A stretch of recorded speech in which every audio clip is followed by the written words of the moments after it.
Really, my apologies that I don't speak Spanish. So this will be in English, and thanks to the translators. This is also the third time I'm coming here, so I must enjoy it somehow. And yesterday we were in Gran Canarias doing a similar event.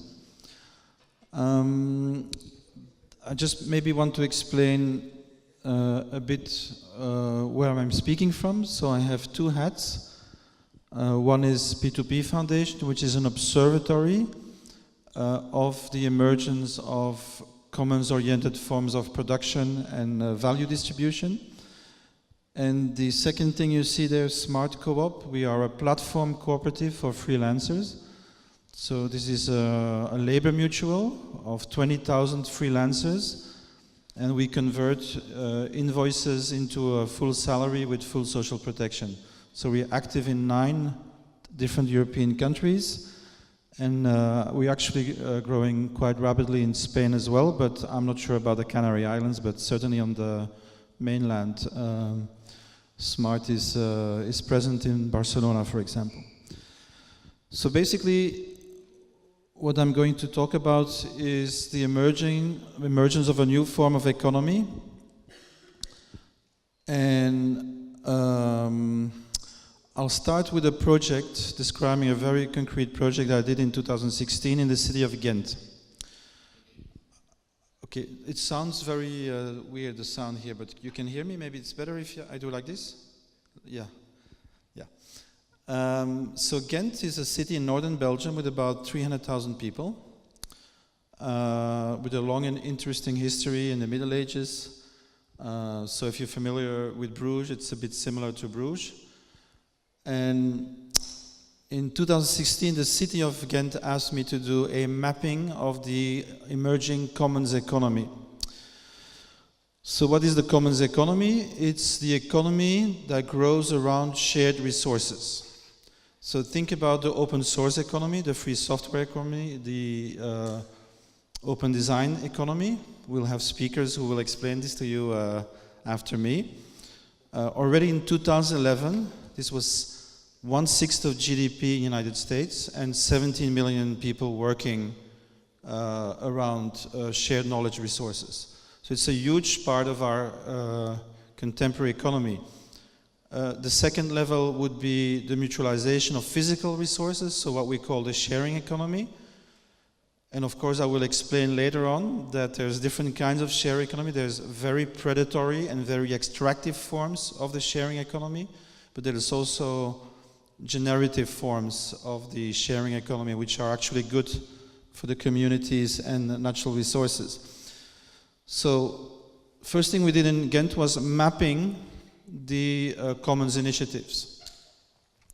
And so what we found was quite extraordinary and is now being confirmed to be happening pretty much on the European continent. So first of all, an exponential growth of urban commons. So in Ghent we went from 50 initiatives in 2006 to 500 in 2016. So that's a pretty steep growth. So what do we mean? For example, in Ghent, if you want housing, young people today in Northern Western Europe have 1/3 less chance to buy a house than 20 years ago. I think in Spain it's like more like 50% down. So it's worse here than over there. But basically, so the avenue of buying a house is pretty much closed for young people today if you don't have rich parents, right? So we have a patrimonial inequality. You cannot do it by your own means anymore. It's simply working is not enough to be able to buy a house. Second, social housing has imploded. Governments are no longer building a lot of social housing. They still do it a little bit, but there's basically much less access today than 30 years ago. So today, if you're young and you want housing, what would you do? Well, there is a commons economy around housing in Ghent. For example, there's a community land trust. A community land trust buys up land and takes it out of the market for a long, long period. So it stabilizes the price of the land.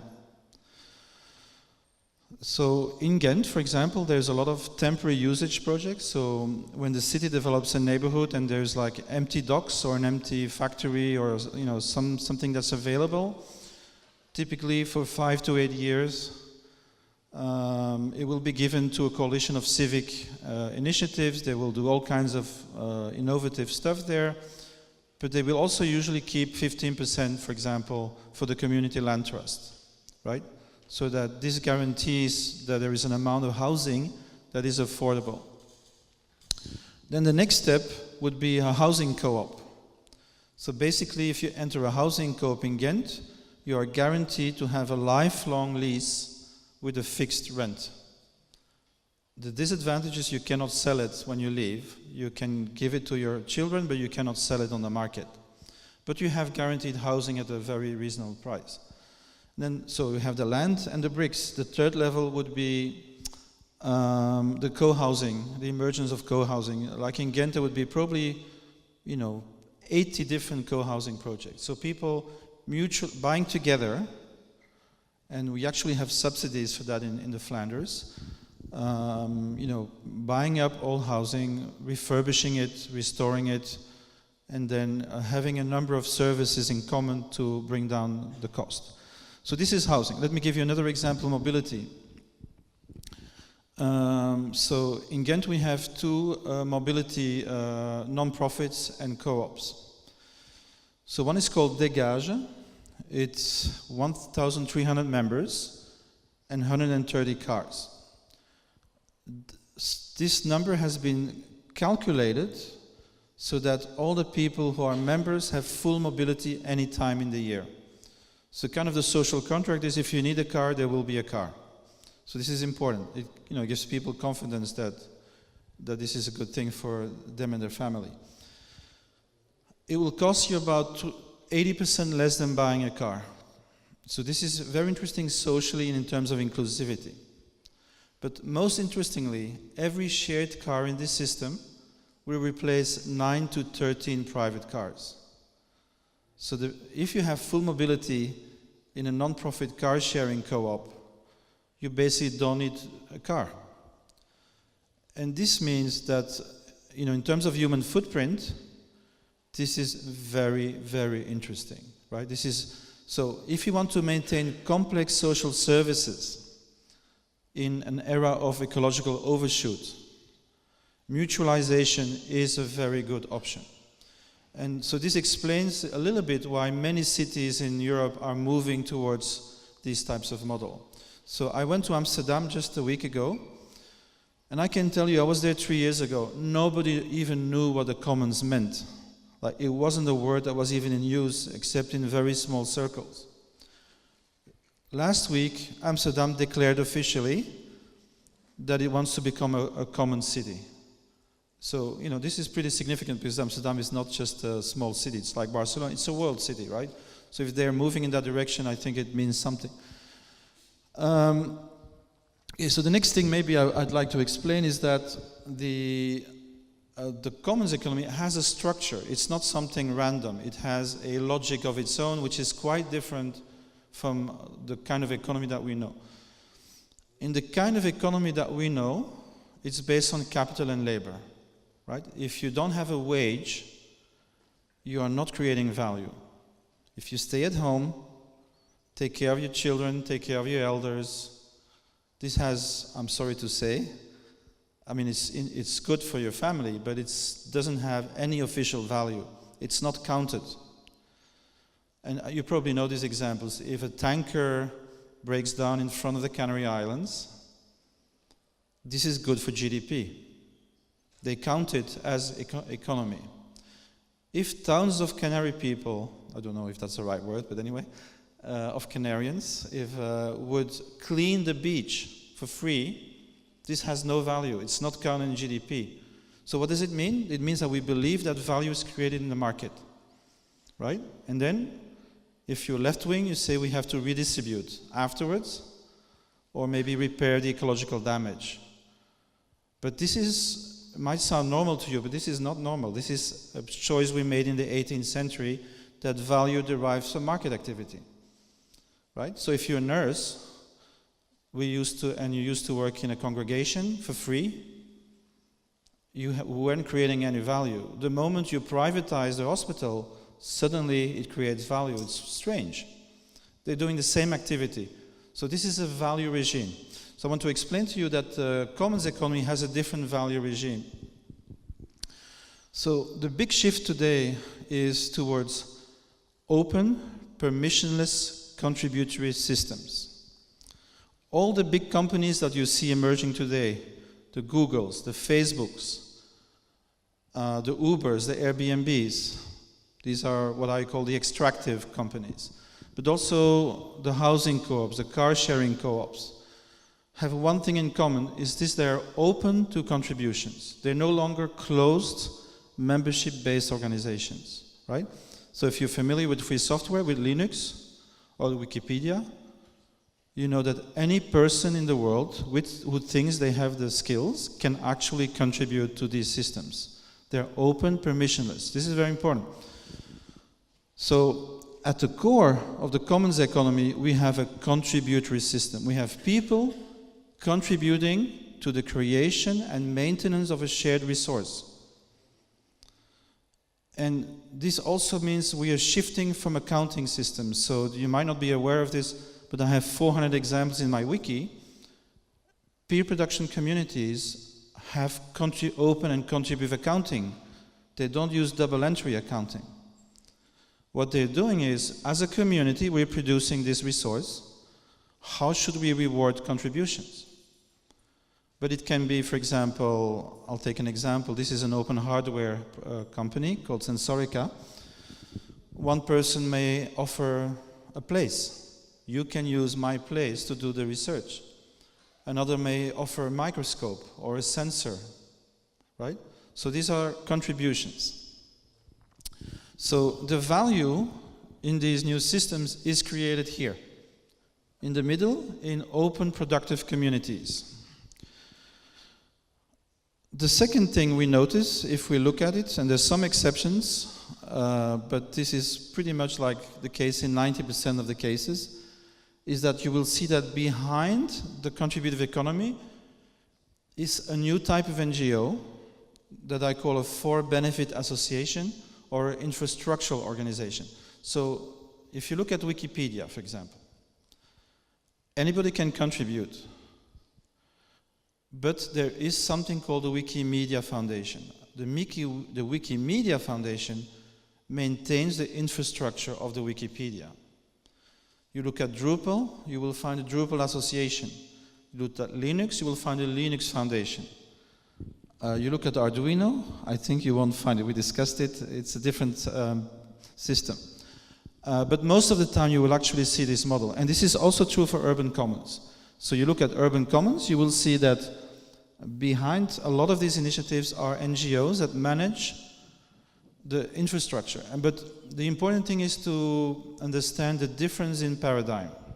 So if you're a classic NGO, you basically think the same as a firm, which is the world is based on scarcity.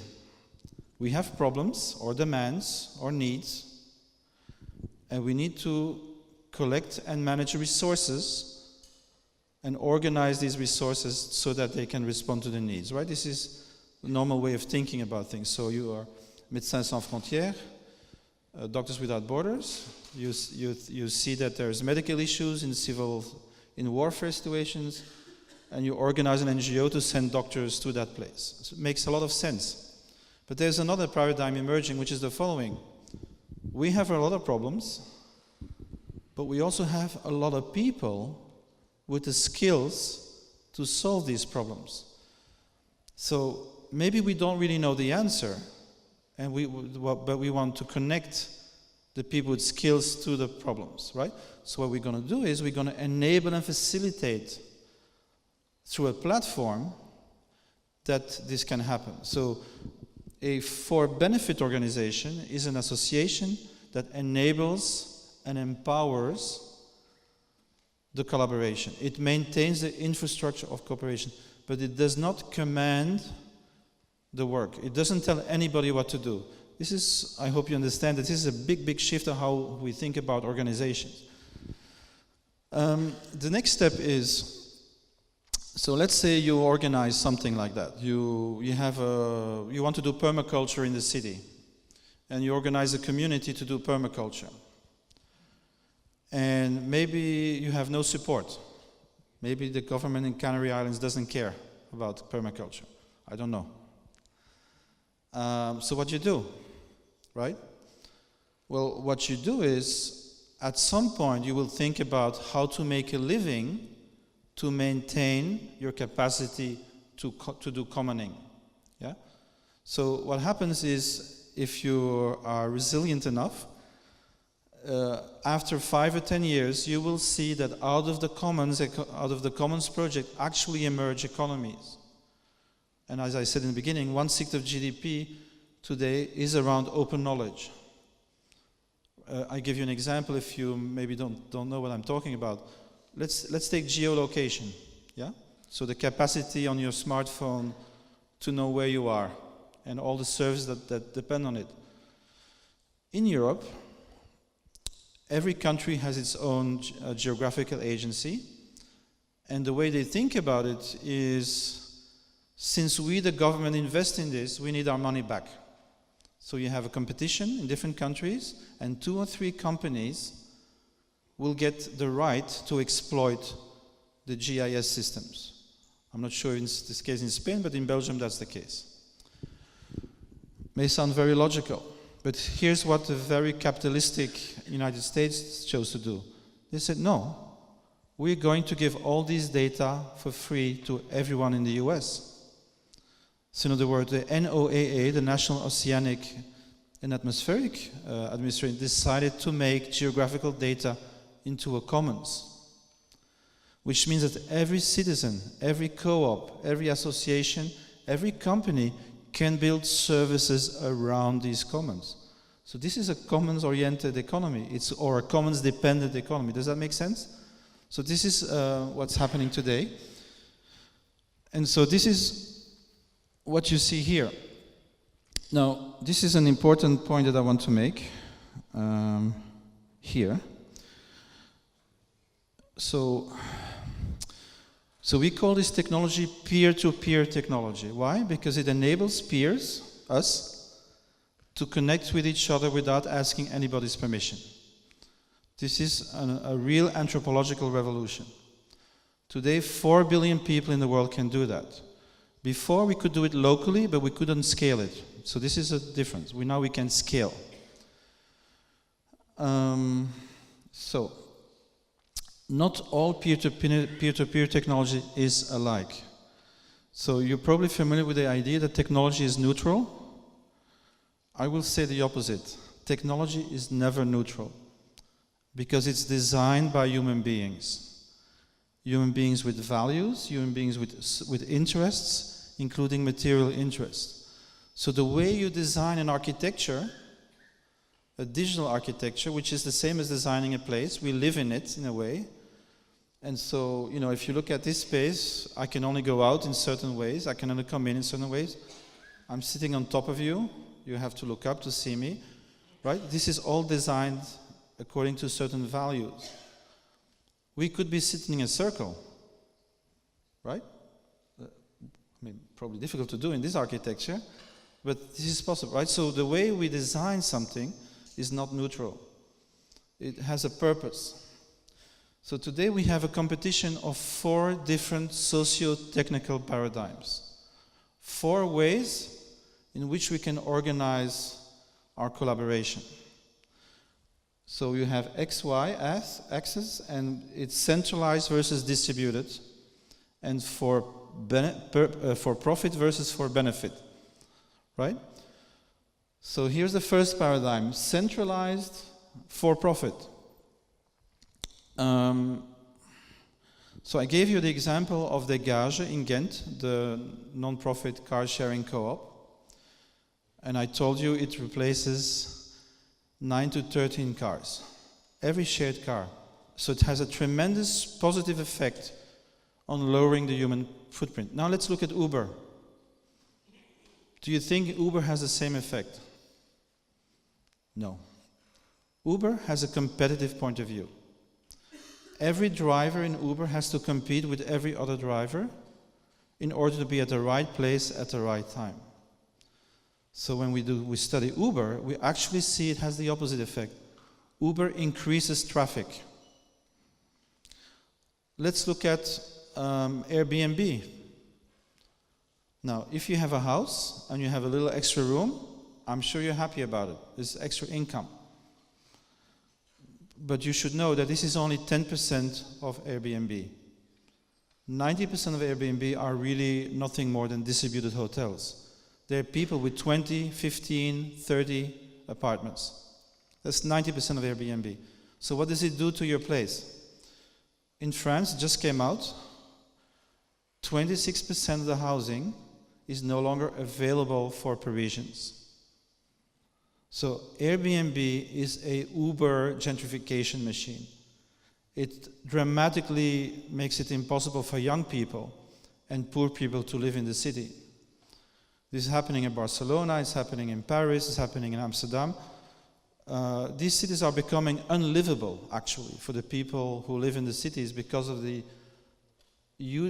extraordinary amount of tourism that is now taking place as an extra level through these mechanisms.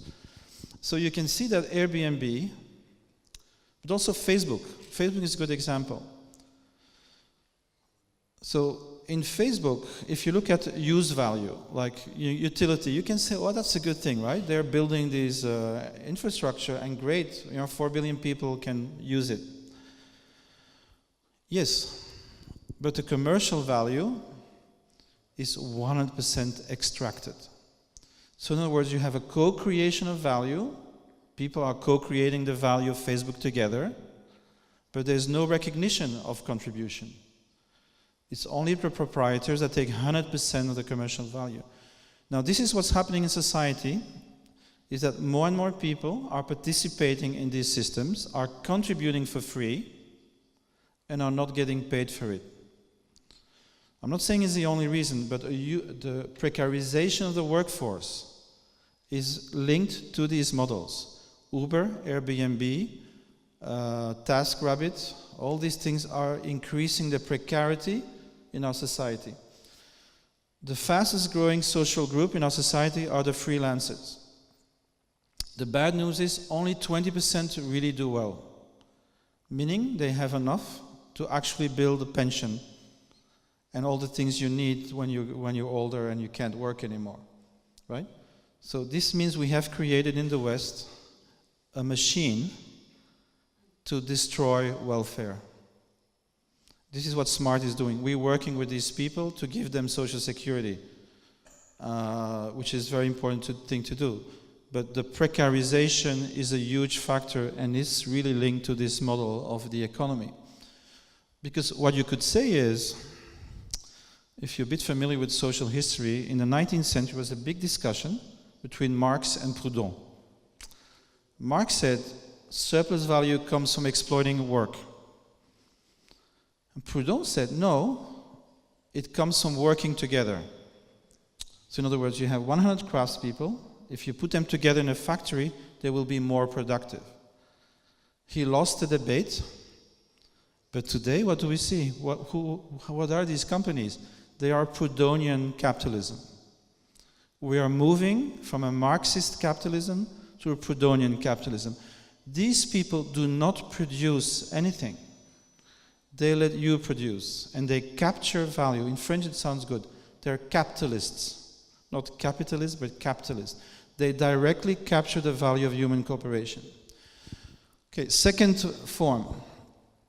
And I live 6 months of the year with my family in Chiang Mai, which is one of the capitals of global digital nomadic work.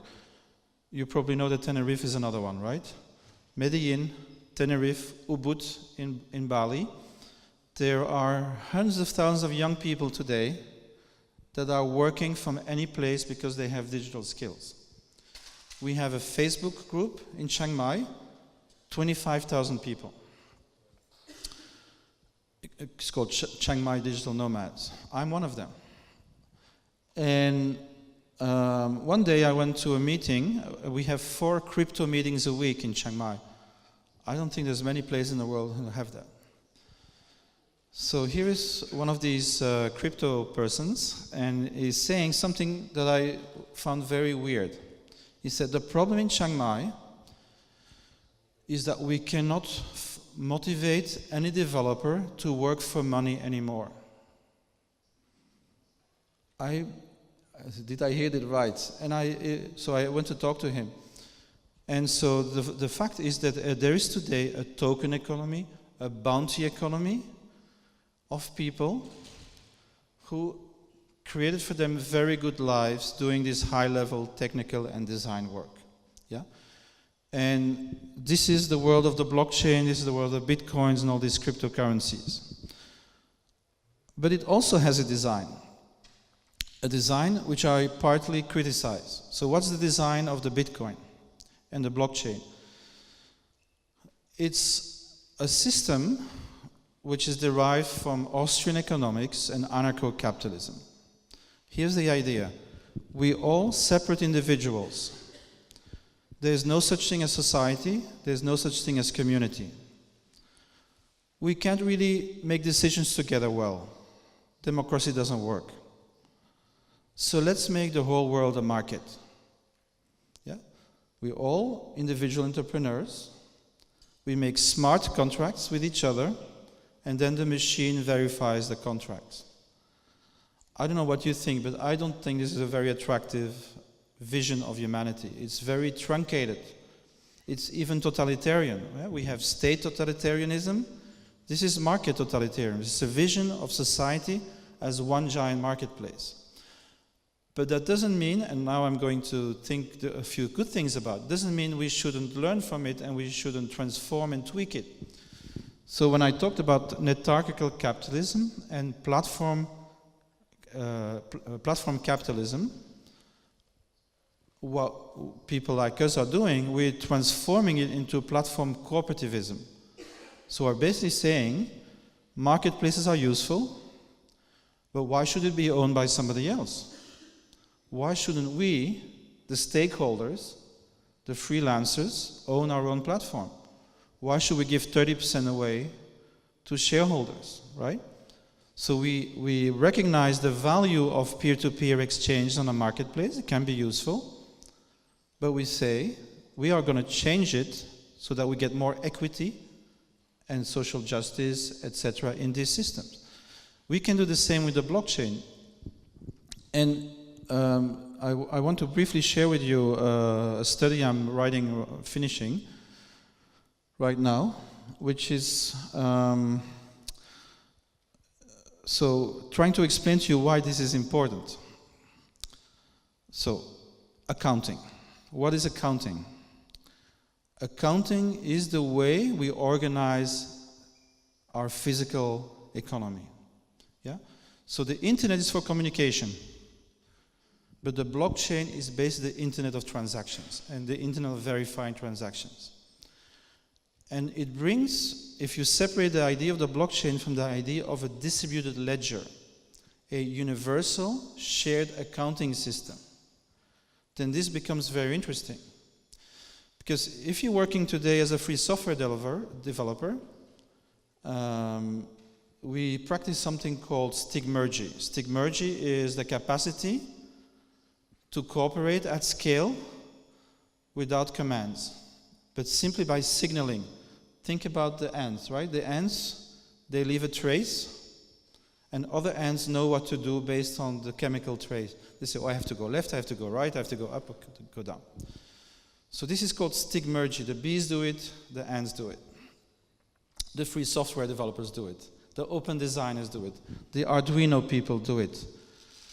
They are coordinating their work at scale through signaling. I know what to do on the Wikipedia because I can see the full system is open and I can say, oh, this article is wrong, I can correct it. Does that make sense? Once we have accounting, shared accounting, we can do this for physical production. I'm making shoes, I can see the other shoe companies and I can decide, well, these shoes are not selling well. Now you would ask yourself, why would companies do that, right? This is a good question. Why would companies do that? Well, think about IBM. IBM just bought a company called Red Hat, which is an open source company, for $34 billion. In other words, they recognize the value, because here's the situation. If I'm a small company and I have money to fund 50 researchers, but I'm competing with a network of 100 companies who have access to 20,000 researchers, who's going to be more innovative, right? So the same with the blockchain. By joining a blockchain ecosystem, you are joining something that's much stronger than any individual company. So if you look at the emerging blockchain ecosystems like in Chiang Mai, what you see is that 40% of the income is now reserved for workers. This is amazing. This is a dream, yeah? So the old way is I look for money, I have to beg money from a banker or from a risk capital, and they will ask for equity. Yeah, they will actually have power in my company. 99% of us will go bankrupt anyway. The 1% who succeeds will get rich, but only the top of the cream, only the owners. In the blockchain ecosystem, what you do is you make a white paper and you basically ask people to fund your idea if they trust your idea, your future execution. You're crowdfunding. That means you're not dependent on any single form of capital. They don't take shares, and you can reserve tokens for the work. This is really interesting. So you're shifting from private competition to ecosystems. And so here's my dream. This is not happening yet, but everything that I'm saying here actually exists in prototypal form. You know, these tools exist, it's just they're not working together yet. So imagine we have a shared supply chain. Only shared supply chain will allow us to move to a circular economy. If I don't know what your output is, I cannot know what I can use for my input. Does that make sense? Right? So if we talk about circular economy, it has to be shared. There's no other way. So we'll need this. Shared supply chains. Open and country accounting, module 1. The second thing that we're working on is called flow accounting. Resources, events, actions. Not double entry. So if you're familiar with the history of accounting, the first accounting was the accounting in Mesopotamia, the invention of language and writing. The first writing is a ledger. It's the invention of the state. The temples manage the in and outflow of grain, which they keep in storage. Second revolution accounting is the capitalist accounting. Double entry. So here's what happens when you do double entry. You're looking at the world from your selfish point of view. My assets, my capital is growing. You don't see ecosystems, you don't see externalities. It's even the opposite. The more you externalize negative costs, or the more you don't pay contributions, the better your accounting, right? In REA accounting, it's different. What you see is my place in the network. You're a node in the network, and you always have a view of what's happening and where your place is. So you're looking at an ecosystem. The third step is called thermodynamic accounting. So in this world of tokens, which is really the capacity to create your own value system. This is what we're talking about, right? We're talking about a system where there's one value system, the market, with money that's managed by the state, to a system where any community can create its own value system. So in other words, within the membrane, you can claim value sovereignty. You can say, our community, this is what we recognize as value. And we know we don't live in a world that recognizes the same value. It doesn't matter, because we create a membrane and we're going to filter the outside value into the internal value. I hope that makes sense. And we express this by designing our own monetary signals. I just wanted to give you one example how this can work. So one of the projects I really like is called Fishcoin. Fishcoin is a coin that represents the viable stocks of fish. So today's money doesn't tell you anything about the world. Oil is cheap, it should be very expensive. right? So the money that we use today doesn't give us any idea of the state of the world and of planetary boundaries. But if fishermen would use fish coin, the volume of fish coin corresponds to the amount of fish that can be fished every year. Does that make sense? So you actually have a money system that is designed with a value which is save the fish, right? Because fish need reproduction cycles. Here's another example. This is called region network. So this is a fundamental issue today. We make money through extraction, extracting from people and nature. This is how we get rich, and then we redistribute eventually. What if we could generate value through generative work? So, you're an industrial farmer. Every year, you impoverish the soil, right? I don't know if you know this. In England, for example, we have 60 harvests left, more or less. Because every year, the soil is getting poorer and poorer until it's completely dead. Okay, so what about an organic farmer? Every year he works, the soil is getting better. The soil is getting healthier, right? But in particular, you can now actually, this has been done, this is calculated. The more organic farms you have in a county, or a province, or an island, the less depollution costs. So in other words, these organic farmers are saving a lot of money of the state, right? So just to give you an example, IBM, 15 years ago, when it joined Linux, it said the following thing: we are saving 90% of our internal investment, and we will reinvest 10% in Linux. So at that time, this was about 2,000 people. So they are paying 2,000 people to work on Linux on their behalf, but also it's open software, it's on everyone's behalf. And it was a recognition by IBM that Linux had positive externalities for them. They didn't have to do it, but they did it anyway, right? So what was their idea? The idea was to create a virtuous cycle, circular finance, yeah? So I save money, I share it with you, so that you can save me even more money. Right? The more Linux, the less IBM has to pay for its own development, the more money it saves. It's brilliant. Well, the governments could do the same.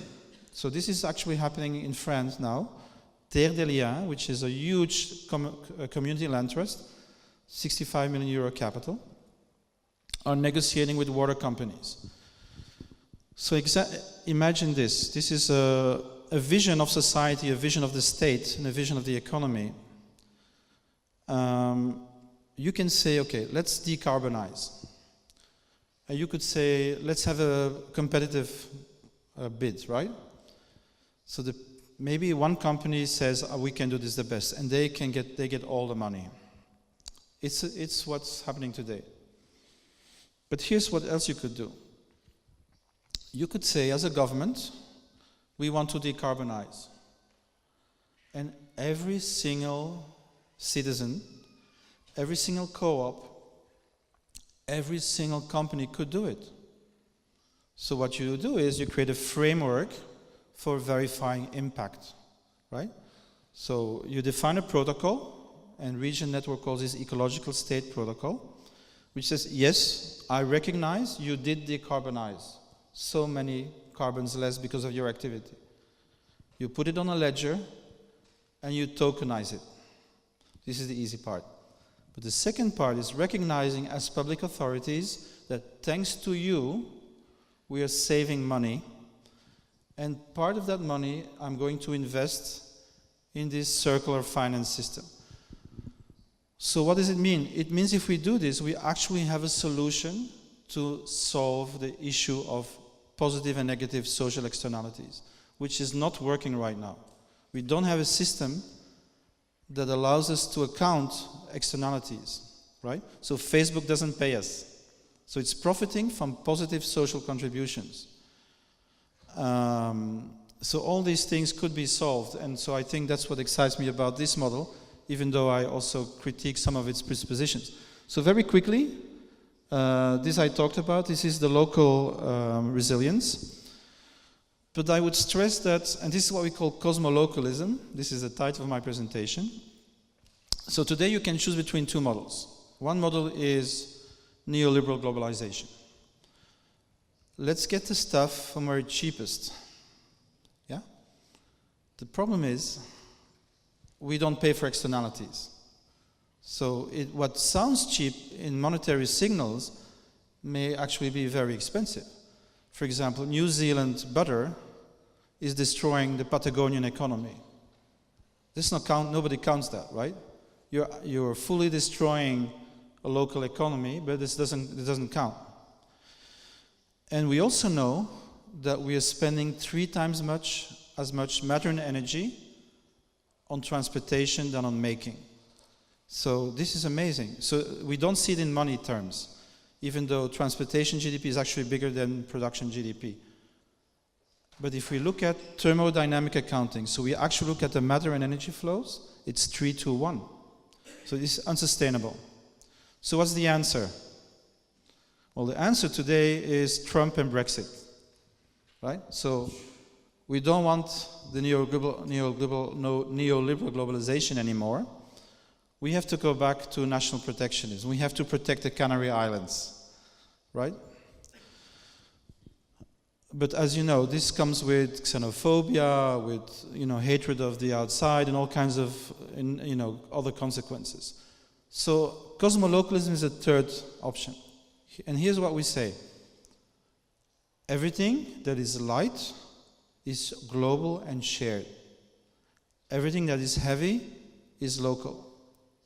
So if you do permaculture, it may look like you're doing local stuff, right? You care about the land here and you want to have good food. But I'm betting that you're not doing this alone. You're actually connected to a global, open permaculture community. And I would suggest that, if we think about social change, we have politics still happening, but we can also do replication, right? So if we have 4,000 permaculture groups in the world, we have also changed the world. If we have 8,000 non-profit car sharing projects in the world, we have changed the world. Maybe you can't see it from a nation-state point of view, but it's actually real change. So cosmolocalism has 2 forms. The one that I'm describing now is you're using the global for the local. So you're doing permaculture, but you're doing the global open perma-design course, right? But I suggest we need another kind of cosmolocal, which is the cosmo for the cosmo, yeah? So we actually need to organize at a global level to counter the global economic powers. Because this is the crisis we have today. I don't know if you're familiar with Cal Polanyi, The Great Transformation. Fantastic book. So what he does, he describes within capitalism, within industrial capitalism, what he calls the lib-lab pendulum. 30 years of high growth is good for lab. Yeah? Because high growth means a lot of demand for labor. It strengthens the labor movements, the social movements. They get more. It ends with a supply crisis. Capital is not making enough money anymore. So they revolt. This happened in the 70s and the 80s. So then you have a shift to the lib period. Capital is ascendant, slow growth, labor is not doing well. It ends with what we had in 2008, a demand crisis. People don't have money to buy anything anymore. Yeah? But here's the problem. It's no longer working. Because every 30 years we have a big social revolution. Basically, either capital or labor mobilizing itself and allies to reset the balance. Yeah? So if you look at it, nation, state, and capital, you could say, to make it easy, that the nation mobilizes to force the state to re-regulate and re-embed the market.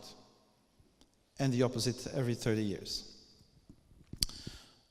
This is not working because today the nation is not facing national capital, it's facing transnational capital, right? So you can see in recent history, all attempts to change stuff at the nation-state level have not worked. So what do we do? So today you can choose empire over the nation, which is the neoliberal way, or you can choose the Trump way, which is sacrificing empire for the nation. Retreat into a nation-state competitive system. I would suggest a third way, which is a translocal and transnational way. So it's not workers of the world unite, it's permaculturists of the world unite. Yeah? It's car sharers of the world unite. It's bike sharers of the world unite. And connect. So in other words, I suggest that the commoners, all the people that are active in this transition, create translocal and transglobal infrastructures. In other words, we create social power and capacity at the same level as transnational economic power. Does that make sense? Anyway, so I want to give you an example. This is the end of my talk. Today there's an alliance of 40 cities to regulate Uber and Airbnb. Amsterdam is in it, New York is in it, I think Barcelona is in it. But notice, this is the old paradigm. Of course, what's new is the cities are doing it and not the nation state. That's new. That's good, in a way. It's innovative. But it's still, the market creates the value, Airbnb and Uber creates the value, but they're exaggerating. So we're going to create a regulatory framework to contain them. Does that make sense? Right? This is the vision. But you could do something entirely differently. This is what I'm proposing. You could say, well, why don't we do it right from the start? Why don't we have a fair B&B? Yeah? So, for example, we limit sharing only to people, individual people with an extra room. So we actually help people get a better income. But why should we have distributed hotels that don't follow the rules of hotels? So we regulate that. We say, no, this is not what we want. We have enough hotels for that, and so we keep 90% of these houses for the people, local people who can have reasonable rent. So in other words, you embed a generative economy around these sharing practices. And here's the thing. Do you think it's reasonable for Tenerife to develop fair B&B and Gran Canarias to develop another fair B&B and Lanzarote to develop another fair B&B? Is that reasonable? I would say no, it's not reasonable. You are duplicating work. So this is the last slide. So this is what I propose, is that we create global open design depositories for generative provisioning systems. So if you want sustainable and shared mobility, if you want shared and sustainable housing, you create a transnational alliance of cities, co-ops, ethical finance, and commons projects that create a common ground for all cities and all bioregions in the world to change their provisioning systems in sustainable and more equitable ways. I hope that makes sense. The good news is that technology is available. The bad news is that most people of goodwill, I assume this is people here, are way too fragmented in their work, and they're not looking at what other people are doing. And this is why we need this layer of consciousness, right? So if you look at the history of the labor movement, this wasn't automatic. If you read E.P. Thompson about the making of the working class, it took 50 years to create a labor consciousness, right? Because you have to remember, these were farmers chased away from the lands, the common lands in the enclosures, came to the cities, were dying when they're 35. They didn't have any consciousness of they thought they were poor farmers, It took them a while to realize we're all in the same situation. And I would suggest now is the time to create a new form of social consciousness, which is we are creating mutualized resources to save the planet and to make a decent living. And everybody in the world is doing the same. And we need to be connected, and we need to create social power around this new paradigm. Thank you.